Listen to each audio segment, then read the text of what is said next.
नमस्कार, मी डॉक्टर स्वाती रवींद्र नरवडे, अहिल्यानगर. आयुर्वेदामध्ये कुठलेही रोग झाले की जेव्हा पेशंट आपल्याकडे येतो तेव्हा त्या रोगाचा हेतू काय आहे, म्हणजे पॉझिटिव्ह फॅक्टर काय आहे हे शोधण्याकडे सगळ्याच आयुर्वेद तज्ज्ञांचा कल असतो. तर जेव्हा आता पेशंटला आपण हिस्ट्री विचारतो तेव्हा जेव्हा अर्थप्रवृत्तीची हिस्ट्री विचारली जाते तेव्हा अगदी आपल्याला अपेक्षितही नसतं अगदी 30 वर्ष 35 वर्ष म्हणा 40 वर्ष म्हणा अशा पण पेशंटमध्ये सांगितलं जातं की हिस्टेक्टॉमी केलेली आहे. तेव्हा ही खरंच खूप जास्त चिंताजनक गोष्ट आहे.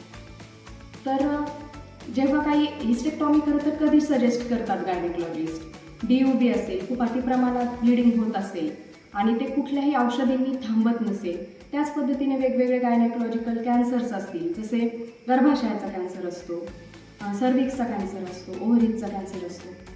त्याच पद्धतीने 2 पायावर खूप शेतातल्या महिला काम करतात, डिलिव्हरीज खूप जास्त होतात, त्यावेळी व्यवस्थित काळजी घेतली जात नाही, तर व्हॅजिनल प्रोलॅप्स वगैरे असतं, अशाही वेळी हिस्टेक्टॉमी सजेस्ट केली जाते.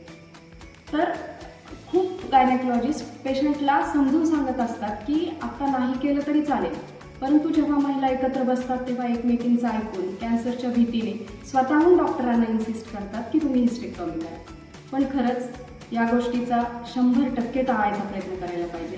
आणि जे आपल्या एन्शियंट सायन्स आहे, जसं आयुर्वेद किंवा इतरही गोष्टी आपल्या आहार-विहारातल्या बदल यांनी आपण गर्भाशय काढण्याची शस्त्रक्रिया 100% टाळायचा प्रयत्न करायला पाहिजे, कारण याचे खूप खूप दुष्परिणाम आहेत.